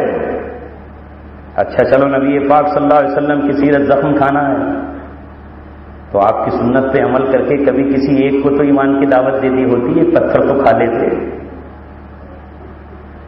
بال ٹھاکرے مر گیا، کبھی اسے ایمان کی دعوت دینے گئے؟ اب یہ پروین تو بڑھیا ہے، اسے اسلام کی دعوت دے آؤ جا کر۔ ساکشی مہاراج جی، یوگی آدتیہ ناتھ جی، ان کو بھی تو اسلام کی دعوت دو، کم سے کم ایک آدھ پتھر تو کھا کے آؤ، ایک آدھ پتھر تو کھاؤ ان کے ہاتھ سے۔ نہیں، رسول اللہ کا کام یہ تھا ہی نہیں۔ ہائے ہائے الہی تیرے سادہ لوگ بندے کدھر جائیں کہ سلطانی بھی عیاری ہے، درویشی بھی عیاری۔ اس دور میں امت جی رہی ہے، جائے تو کہاں جائے؟ آج محمد رسول اللہ صلی اللہ علیہ وسلم نے منجنیق لگائی جو اس زمانے کی توپ ہوتی تھی، توپ ہوتی تھی اس زمانے کی۔ اب صحابہ کو وہی کوشچن آیا جو آج آپ کو آ رہا ہے۔ صحابہ کے ذہن میں یہی سوال پیدا ہوا جو آج پوری دنیا میں پھیلایا جا رہا ہے۔ اے اللہ کے رسول، آپ نے قلعے پہ منجنیق لگانے کا حکم دے دیا، جب منجنیق سے ہم پتھر برسائیں گے تو اس میں بوڑھے ہی مارے جائیں گے، ہو سکتا ہے ان کے بچے وہ بیویاں بھی ماری جائیں۔ پھر اب آپ صلی اللہ علیہ وسلم نے جو جواب دیا ہے وہ سنو دل کے کانوں سے، عجم میں رہنے والوں، کیونکہ آپ کی زبان عربی نہیں تو آپ حدیث نہیں پڑھ سکتے، سنانے والے سو گئے ہیں اس لیے آپ سن نہیں سکتے۔ آپ صلی اللہ علیہ وسلم نے صحابہ کو جواب دیا، جب صحابہ نے کہا اے اللہ کے رسول وہاں تو من نسائہم و ذرارہم، ان کے بچے بھی ہیں، ان کی عورتیں بھی ہیں، تو آپ نے فرمایا منجنیق لگاؤ فإنہم منہم، ان کی عورتیں ان کے بچے انہی میں سے ہیں۔ جب ہم دعوت دے رہے ہیں کہ قلعوں سے نیچے اتر آؤ اور یہ نہیں اتر رہے تو منجنیق لگاؤ۔ جب صحابہ نے اللہ کے رسول کا فرمان سنا تو منجنیق لگا دی اور پتھر پھینکے گئے۔ جب پتھروں سے قلعے کی دیواریں ہلی اور حضرت زبیر بن عوام اور حضرت علی نے قسم کھا کر تلوار لہرا کر یہ کہا کہ یا تو میں نہیں یا یہ آج قلعہ کا گیٹ نہیں۔ دونوں اس شان سے بڑھے، دل پگھل گئے، پتے پانی ہو گئے، اپنے قلعے کے دروازے کھول کر آئے اور ہاتھ جو کھول کر اللہ کے رسول ہم آپ کی خدمت میں حاضر ہیں۔ آپ نے ان کی عورتوں کو باندی بنایا، ان کے بچوں کو غلام بنایا، ان کی بکریوں اور اونٹوں کو مال غنیمت بنایا، ان کے پاس جو مال تھا سونا اور چاندی وہ آپ کے پاس مال غنیمت میں آیا، یہاں تک کہ آپ کے پاس آپ کی وہ بہن جو دائی حلیمہ کی بیٹی تھی جن کا نام شیما تھا وہ بھی گرفتار ہو کر کے باندی کی حیثیت میں آئی۔ اب اگر کوئی مسلمانوں کی جماعت یہ کہے کہ اللہ تبارک و تعالیٰ کے رسول کی سیرت میں یہ ہے کہ وہ لوگ جو میدان جنگ میں پکڑے جائیں وہ غلام بنیں گے، وہ لوگ جو میدان جنگ میں پکڑے جائیں وہ باندیاں بنیں گی، تو آپ کہو گے یہ اسلام میں کہاں ہے؟ بدأ الاسلام غریبا، اسلام تو آج اجنبی ہو گیا، وسیعود غریبا کما بدأ، وہ پھر ویسے ہی ہو گیا جیسے اجنبی ہے۔ لیکن جو اللہ تبارک و تعالیٰ کے دیوانے جو دنیا کو چھوڑ دیتے ہیں، جو آخرت کا سودا کرتے ہیں، وہ رسول اللہ صلی اللہ علیہ وسلم کی حدیث پہ عمل کرتے ہوئے اٹھ کھڑے ہوں گے اور وہ ہم سے پوچھنے نہیں آئیں گے، عرب ہم سے پوچھنے نہیں آئیں گے، اہل عراق و شام ہم سے پوچھنے نہیں آئیں گے، اہل یمن ہم سے پوچھنے نہیں آئیں گے کہ ملا جی کچھ لکھا ہے کتاب میں مجھے بتاؤ۔ ان کے سامنے نبی پاک صلی اللہ علیہ وسلم کی زندگی ہے، وہ آیت السیف کو جانتے ہیں کہ آیت السیف کیا ہے۔ لہذا انہیں معلوم ہے سن 9 ہجری میں حج کے موقع پر جب حضرت ابوبکر صدیق حج کر رہے ہیں، اللہ کے رسول سے پہلا حج ابوبکر چل پڑے ہیں، اللہ نے سورہ برات کو نازل کیا، سورہ توبہ کو نازل کیا، حضرت علی کو بھیجا۔ حضرت علی رضی اللہ تعالیٰ نے 10 ذی الحجۃ الحرام مینا کے میدان میں تمام قبائل عرب کے سامنے، تمام مشرکوں کے سامنے 4 باتوں کا اعلان کر دیا۔ نمبر 1، کوئی کافر و مشرک جنت میں نہیں جائے گا۔ نمبر 2، آج کے بعد کوئی مشرک کتنا ہی بڑا سردار کیوں نہ ہو خانہ کعبہ میں حدود حرم میں داخل نہیں ہوگا۔ کیوں؟ اس لیے کہ اب آیت آ گئی، فلا یقرب المسجد الحرام بعد عامہم ھذا، اس سال کے بعد کوئی مشرک، انما المشرکون نجس، یہ سراپا ناپاک ہے، اللہ کی سرزمین میں داخل نہیں ہوں گے۔ اعلان کیا حضرت علی نے، آج کے بعد کوئی ننگا ہو کر خانہ کعبہ کا طواف نہیں کرے گا۔ اعلان کیا حضرت علی نے، 4 مہینوں تک کے لیے ان لوگوں کو مہلت ہے جو کفر اختیار کیے ہوئے ہیں، 4 مہینے سوچ لو، 4 مہینے وچار کر لو، 4 مہینے امن سے گزار لو۔ فَإِذَا انسَلَخَ الْأَشْهُرُ الْحُرُمُ، جب 4 مہینے گزر جائیں، ذی الحج، محرم، صفر، ربیع الاول، جب ربیع الاول کی 10 تاریخ آ جائے تو قرآن نے کہا اب اگر یہ ایمان قبول نہیں کیا اس نے، اور اس نے سرزمین عرب کو بھی نہیں چھوڑا، فَاقْتُلُوا الْمُشْرِكِينَ حَيْثُ وَجَدتُّمُوهُمْ، تو پھر عرب کی سرزمین پہ جہاں پاؤ وہاں، فَاقْتُلُوا الْمُشْرِكِينَ حَيْثُ وَجَدتُّمُوهُمْ وَاحْصُرُوهُمْ، گھیر لینا انہیں، وَاقْعُدُوا لَهُمْ كُلَّ مَرْصَدٍ، گھاٹ میں بیٹھ جانا۔ یہ 4 مہینے کی مہلت تھی، یہی تو رحمت للعالمین ہونے کی شان ہے۔ کوئی اور ہوتا تو اسی وقت قیام شروع کر دیتا۔ 4 مہینے کی مہلت، ایمان قبول کر لو، اسلام قبول کر لو، اسلام کی چھاؤں میں آ جاؤ، برابر کے ہمارے شریک ہو۔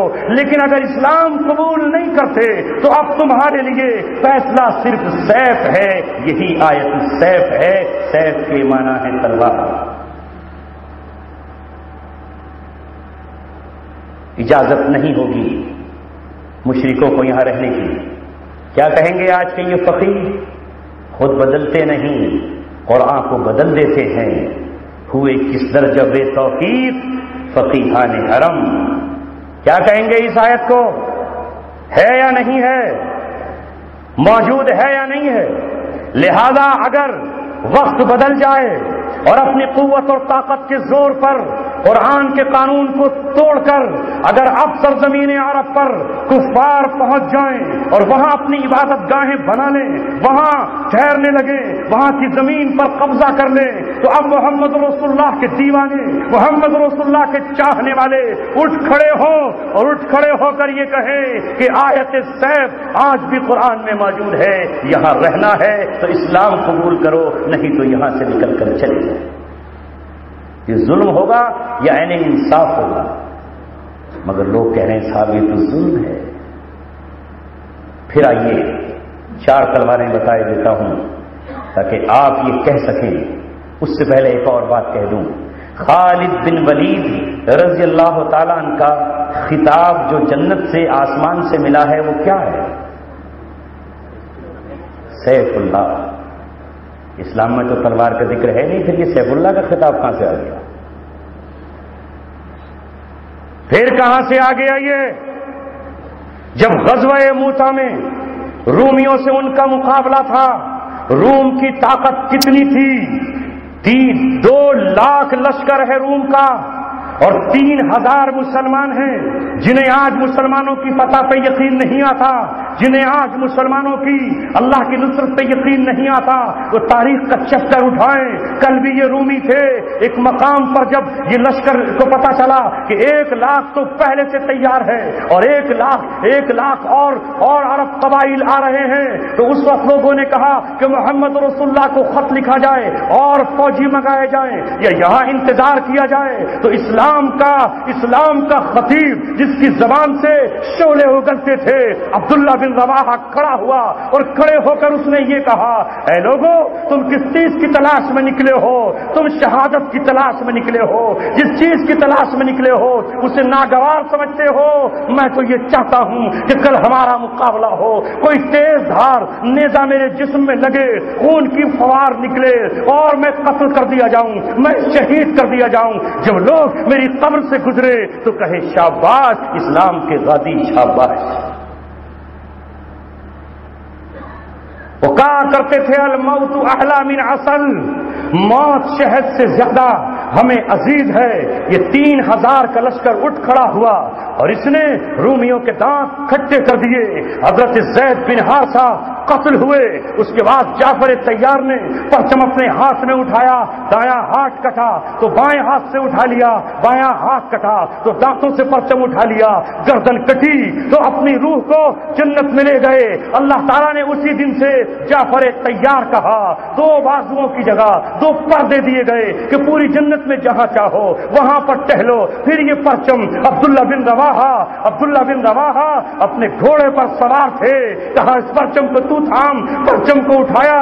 جب اس کے بعد لڑتے لڑتے کمر تھک گئی تو ان کے بھائی نے گوشت کا ٹکڑا پیش کیا کہ کمر سیدھی کر لو، گوشت کا ٹکڑا کھا لو۔ عبداللہ بن رواحہ نے کہا، ارے اے نفس، اب گوشت کی طرف مائل ہوتا ہے، جنت کی حوریں تیرا انتظار کر رہی ہیں۔ گھوڑے سے کود گئے اور گھوڑے سے کود کر رومیوں کی صفوں کے اندر داخل ہوئے، جبکہ رومی اس وقت دنیا کی سپر پاور طاقت تھے اور اس جنگ میں جب تک کہ شہادت کا جام نہیں پی لیا اس وقت تک مقابلہ کرتے رہے۔ ان کے بعد خالد بن ولید نے اپنے ہاتھ میں پرچم لیا، لوگوں نے امیر بنایا، مقابلہ شروع کیا، آگے کی صف کو پیچھے کر دیا، پیچھے کی آگے کر دیا، دائیں کو بائیں کر دیا، بائیں کو دائیں کھڑا کر دیا۔ اتنے مقابلے اور بے جگری سے لڑا کہ 9 تلواریں میدان جنگ میں خالد کے ہاتھ سے ٹوٹ گئیں۔ جب 9 تلواریں ٹوٹی، خالد نے آسمان کی طرف سر اٹھایا تو اللہ نے کہا، اب تو سر سے لے کے پیر تک خود سیف اللہ ہے، اللہ کی تلوار ہے۔ یہی وہ خالد بن ولید ہے۔ آج مت پڑھاؤ اہل عراق اور اہل شام کو جا کے یہاں کی حدیثیں، یہاں کا پاٹھ۔ وہ عبداللہ بن رواحہ کی اولادیں ہیں، وہ خالد بن ولید کی اولادیں ہیں، وہ حضرت حسین اور زین العابدین کی اولادیں ہیں، وہ حضرت علی شیر خدا کا خون ان کی رگوں میں دوڑ رہا ہے۔ کوئی مثنیٰ کی اولاد ہے تو کوئی قعقاع کی اولاد ہے، کوئی ابو عبیدہ بن جراح کا خون ہے تو کوئی عمرو بن عاص کا خون ہے، کوئی عمر ابن خطاب کا خون ہے تو کوئی ابوبکر صدیق کا خون ہے۔ ساری دنیا باطل سے کمپرومائز کر سکتی ہے، مگر یہ اسلام کے شیر منافقوں کو بھی جانتے ہیں، مرتدین کو بھی جانتے ہیں، اپنے اوپر ہونے والے ظلم و ستم کو بھی جانتے ہیں۔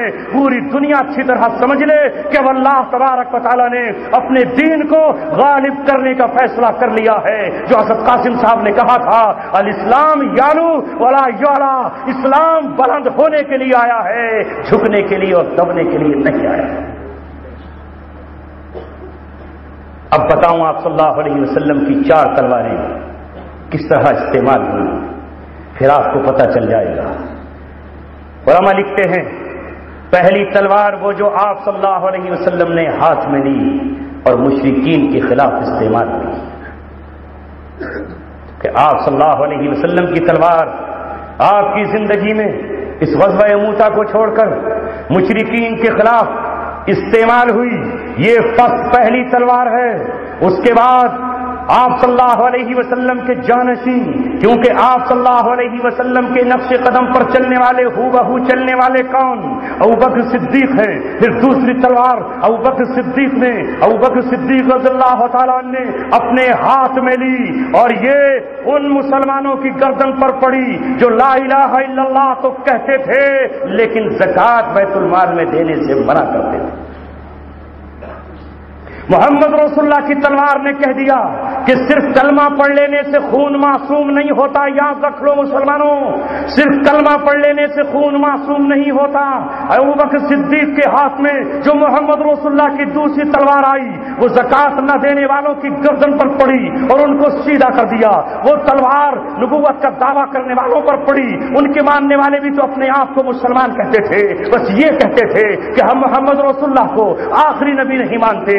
ہم نبوت میں مسلمہ کذاب بھی شریک ہے، اسود اناسی بھی شریک ہے، سجاح بھی شریک ہے. صدیق اکبر نے کہا ان کے کلمے سے میں مطمئن نہیں ہوں گا جب تک یہ پورے دین پر نہ چلے، لہذا ان کو مرتدین کہا گیا. حالانکہ یہ کلمہ پڑھنے والے تھے، یہ روزہ رکھنے والے تھے، یہ نماز بھی پڑھنے والے تھے، لیکن زکات نہیں دے رہے تھے. اور جب انہوں نے توبہ کی تو ابوبکر صدیق نے کہا جب تک تمہاری توبہ قبول نہیں کروں گا، جب تک تم یہ نہ کہہ دو کہ قتلانا ہمارے مقتول یعنی ہماری طرف سے لڑنے والے فی الجنہ و قتلاکم فی النار، تمہارے مرنے والے جہنمی اور ہمارے مرنے والے جنتی. آج یہی غلط فہمی ہے لوگوں کو کہ تلوار شاید صرف کھلے ہوئے کافر کے خلاف اٹھ سکتی ہے. یہ جو کلمہ گو ہے، کوئی ختم نبوت کا انکار کر رہا ہے اور کوئی اپنے اماموں کو اور اپنے پیروں کو رسالت میں شریک کر رہا ہے کہ میرا امام بھی ایسا ہی معصوم ہے جیسے رسول اللہ گناہوں سے معصوم تھے. تو یہ نبوت میں دعویٰ نہیں ہے؟ کیا یہ ختم نبوت کا انکار نہیں ہے؟ پھر تیسری تلوار عمر ابن خطاب کے ہاتھ میں آئی. یہ تلوار اہل کتاب پر برسی، رومیوں کے ٹکڑے اور پرخ سے اڑا دیے. یہ تلوار پھر مجوسیوں پر برسی محمد رسول اللہ صلی اللہ علیہ وسلم کی. اور عمر ابن خطاب رضی اللہ تعالیٰ نے اسلام کے جھنڈے کو کسرا کے محل پر گاڑ دیا، اسلام کے جھنڈے کو مصر میں نصب کر دیا.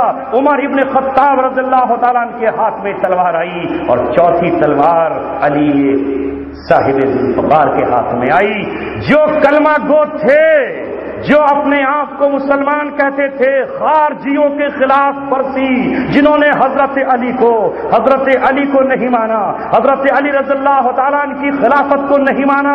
حضرت علی رضی اللہ تعالیٰ عنہ نے نہروان کے مقام پر ان کا خاتمہ کر دیا، حالانکہ وہ بھی اپنے آپ کو کلمہ کہنے والے تھے.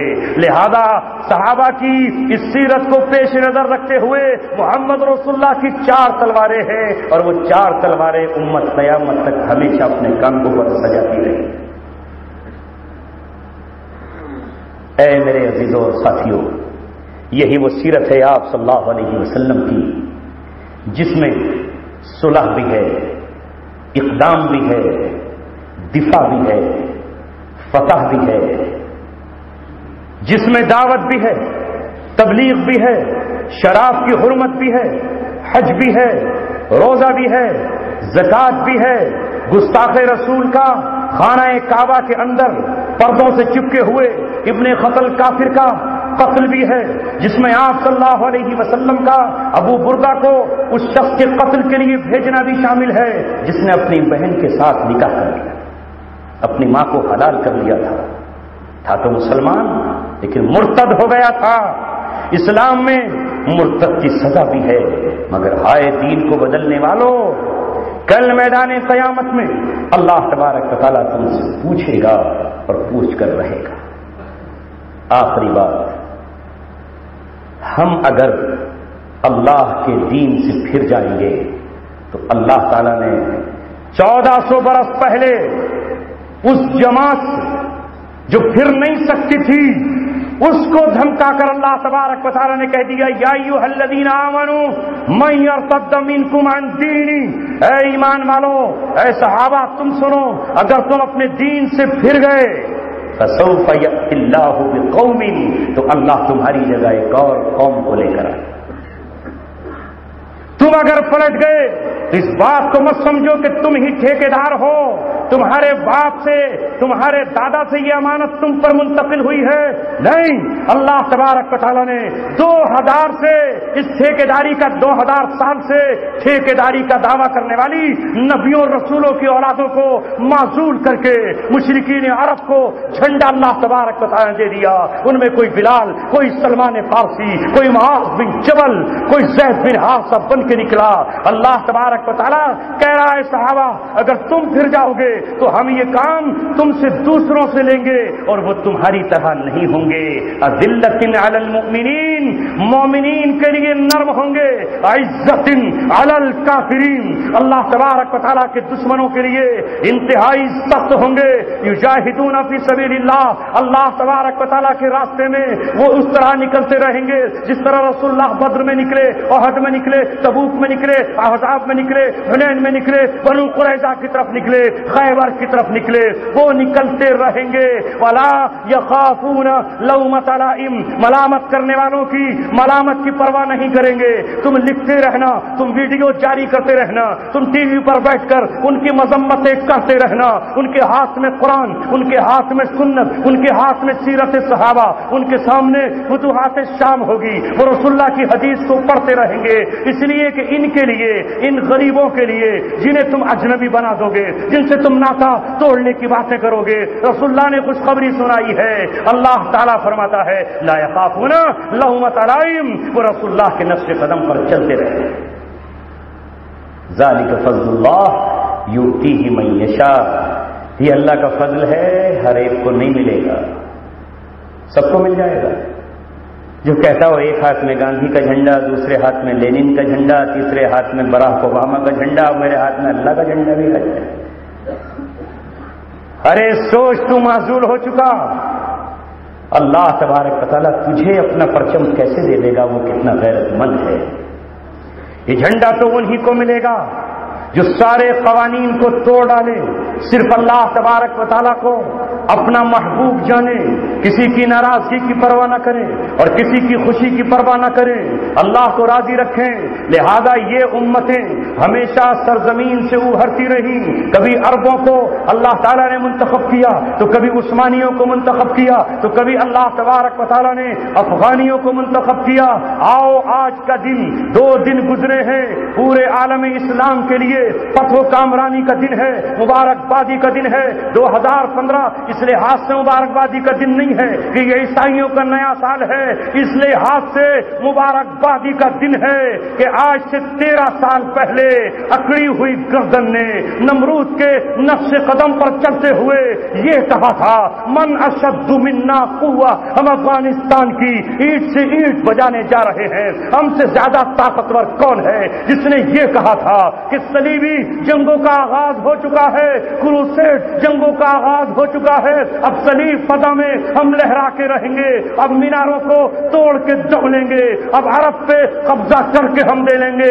13 سال پہلے یہ اعلان ہوا تھا کہ اب پوری روئے زمین ایک نئی جنگ کے لیے تیار ہو جائے، ایک طرف عالم کفر ہوگا تو دوسری طرف عالم اسلام ہوگا، لہذا تیسری جنگ عظیم کا مسلمانوں نے استقبال کیا۔ الحمدللہ 13 سال کی قربانی کے بعد 2 دن پہلے افغانستان کی سرزمین پر امریکہ وقت کا نمرود رسوا ہو چکا ہے، اس کی کراس توڑی جا چکی ہے اور اس کا یونین جیک زمین پہ جلایا جا چکا ہے۔ کون فاتح ہوا؟ کس کو شکست ملی؟ ارے یہ تو میں نے آپ نے اپنی نظروں سے دیکھ لیا، اپنی آنکھوں سے دیکھ لیا۔ عراق و شام کی کامیابی کو تو آپ کہو گے تو امریکہ اور اسرائیل کی کامیابی ہے، یہ افغانستان میں کس کی کامیابی ہے؟ یہ کس کی کامیابی ہے؟ یہ کس نے فتح سے ہمکنار کیا ہے؟ الحمدللہ آج اسلام نے پھر ثابت کر دیا ہے کہ اسلام مٹنے کے لیے نہیں آیا، اسلام دبنے کے لیے نہیں آیا۔ الحمدللہ 13 سال محمد رسول اللہ نے مکے میں آزمائش کے گزارے تھے، وہی 13 سال آزمائش کے گزرے کہ افغانستان کی سرزمین پر بھی اللہ رب العزت نے اب اسلام کا پرچم لہرا دیا۔ 7 سال حضرت یوسف علیہ السلام کے یہاں سختی کے سال تھے اور 7 سال خوشحالی کے سال تھے۔ عراق 2006 میں صدام حسین کو پھانسی لگی، وہ سختی کے سال تھے۔ 2007 کے بعد امت مسلمہ وہاں بھی اٹھی اور اٹھ کر انہوں نے اللہ تبارک و تعالیٰ سے عہد و پیمان کیے، اور عہد و پیمان کر کے آج یہ اعلان کر دیا کہ اسلام کا سورج ابھر چکا ہے۔ میں آج چیلنج کے ساتھ کہتا ہوں، تو ہمارے ملک میں آ رہا ہے یا ہم تجھے پیغام دیتے ہیں، تیرا باپ کل عراق میں صدام حسین کے ہتھیاروں کی تلاشی لیا کرتا تھا، کبھی یہ گروپ، کبھی وہ ڈیلیگیشن، کبھی یہ سائنٹسٹ، کبھی وہ سائنٹسٹ، اب حسینی خون اصلی شکل میں نمودار ہوا ہے، اب ان کے ہتھیاروں کی تلاشی لے جاتا ہے۔ لے سکتا ہے تلاشی؟ ہے ہمت اب تلاشی لینے کی؟ اب گھس جائے گا ہمیں تمہارا چیک کرنا ہے پلان، نہیں گھس پائے گا۔ امت مسلمہ یہ الفاظ ہم آپ کو اس لیے سنا رہے ہیں کہ بزدل قوموں کو مرتد ہونے کی دعوت دی جاتی ہے، کمزوروں سے دھرم پریورتن کی بات کرانے کی بات کی جاتی ہے۔ اس ملک میں رہنے والوں، دھرم تو پریورتن کبھی نہیں کریں گے، اس لیے کہ ہم نے ایمان سوچ سمجھ کر قبول کیا ہے۔ کہیں ایسا نہ ہو کہ دھرم پریورتن کے چکر میں تمہارے ہاتھ سے حکومت بھی جائے اور یہاں بھی عراق کو شام بن جائے۔ ہم ڈراتے ہیں اس دن سے کہ جس دن سوئے ہوئے شیر پھر سے جاگ اٹھے۔ ہم ہر قیمت چکانے کے لیے تیار، لیکن اپنا ایمان کبھی کسی حال میں نہیں بیچیں گے۔ بلی کے بھاگوں چھینکا ٹوٹ گیا ہے، حکومت مل گئی ہے تو اتنا نہ اتراؤ۔ تم نے خود کہا ہے کہ 800 سال بعد تمہاری حکومت آئی ہے، تم میں اور ہم میں یہی فرق ہے کہ ہم نے 800 سال تک تمہارا ایک ناجائز بچہ بھی قتل نہیں کیا، ہم نے تمہاری ایک بہن کی آبرو پر ہاتھ نہیں ڈالا۔ ہمارا سینہ دیکھو، ہمارا دل دیکھو، ہمارے قرآن کی صداقت دیکھو، ہمارے نبی کا پیغام امن دیکھو، ہماری طرف سے شانتی کا پیغام دیکھو کہ 800 سال تک ہم جاہ و جلال کے ساتھ اس ملک پہ حکمراں رہے، لیکن ہم نے تمہاری ہمیشہ حفاظت کی ہے اور تم 6.5 مہینے میں پاگل ہو گئے۔ ابھی 6.5 مہینے ہونے کو ہے، یہ بیانات آ رہے ہیں، اس لیے اپنی بیداری کا ثبوت دو، ورنہ اگر آپ نے آنکھ بند کر لی تو کوا آپ کے ہاتھ سے روٹی چھیننے کے لیے آ جائے گا۔ کچھ بندر ہیں جو آپ کے بچوں کو لپٹنا شروع کر دیں گے، کچھ چیلیں ہیں جو آپ کے بچوں پر جھپٹا ماریں گی۔ جاگو، کیا اس مرغی سے بھی گئے گزرے ہیں جو اپنے بچے کو بچانے کے لیے چیل کووں سے لڑ جاتی ہے؟ کیا ہم اس پرندے سے بھی گئے گزرے ہیں جو اپنے بچوں کو بچانے کے لیے اٹھ کھڑی ہوتی ہے؟ ہم ان ظالم قوتوں کو جو یہ سمجھتے ہیں کہ ہندوستان کا مسلمان مٹا دیا جائے گا، ختم کر دیا جائے گا، خواب غفلت میں مت جیو، یہ نہ کل مٹے نہ آج مٹیں گے، انہیں تاتاری نہ مٹا سکے، چنگیز اور ہلاکو نہ مٹا سکا، برطانیہ کی قوت اور طاقت نہ مٹا سکی، روس کی قوت نہ مٹا سکی، آج امریکہ کا ظلم اور جبر نہ مٹا سکا، تو تمہاری توقعات کیا ہے؟ تم ہمیں کیا مٹاؤ گے؟ وہ جو جن آقا کے بل پر تم کود رہے ہو، جن کی طاقت کو تم سلام کر رہے ہو، جو 26 جنوری پر تمہاری باہوں میں باہیں ڈالنے آ رہا ہے، اس سے کان میں پوچھنا کہ کیوں بھاگ گئے افغانستان سے، کیوں یہاں سے چلے گئے؟ تو آخر تمہارے پاس تو سب کچھ ہے، جب تمہارا وہ پرما روا جسے تم نے رب کی حیثیت میں رکھا ہے۔ یاد رکھو، ہم ہیں اصل ہندوستانی، ہم نے کل ان کے باپ دادا سے جنگ لڑی تھی، وہ ہمارے دادا تھے، اور آج بھی ہم ان کی اولادوں سے جنگ لڑ رہے ہیں۔ تم کل بھی ان کے ساتھ تھے اور آج بھی ان کی باہوں میں باہیں ڈالے۔ ہماری جنگ ختم نہیں ہوگی، اس دن ختم ہوگی جس دن ہمارا امیر سنفتح الروم کے الفاظ کو صداقت کر رہا ہوگا، جس دن عدنانی صاحب کے یہ جملے پوری دنیا سنے گی۔ رومیوں سنو، وہ دن آئے گا جس دن تمہارے چوک پر کھڑے ہو کر ہم تمہاری بیٹیوں کو باندیاں بنائیں گے اور تمہارے بچوں کو ہم غلام بنائیں گے، ایسے ہی بیچیں گے جیسے محمد رسول اللہ نے بنو قریظہ کو بیچا تھا۔ اگر ہم یہ نہ کر سکے تو ہماری اولادیں کریں گی، اگر ہماری اولادیں نہ کر سکی تو ان کی اولادیں کریں گی، لیکن وقت اور تاریخ بدلے گی، اسلام کی قوت کو کوئی دبا نہیں۔ انہی الفاظ کے ساتھ رسول اللہ کی سیرت کی روشنی میں اس جماعت حق کو پہچانو جو جماعت حق ہے، اور بالخصوص ہر کلمہ پڑھنے والے کو آپ یہ مت سمجھو کہ یہ مسلمان ہی ہے، کیا معلوم کب اپنا ایمان بیچ چکا ہو۔ یوں تو مدینہ میں بھی مسلمان تھے لیکن ایک غزوے میں نہ نکلے تھے، ایک مقابلہ رومیوں سے ہوا تھا، پیچھے رہ گئے تھے، اللہ نے ان کا کوئی عذر قبول نہیں کیا، انہیں آل فرعون کے نیچے بھی جہنم کے سب سے نچلے طبقے میں ڈالنے کا فرمایا۔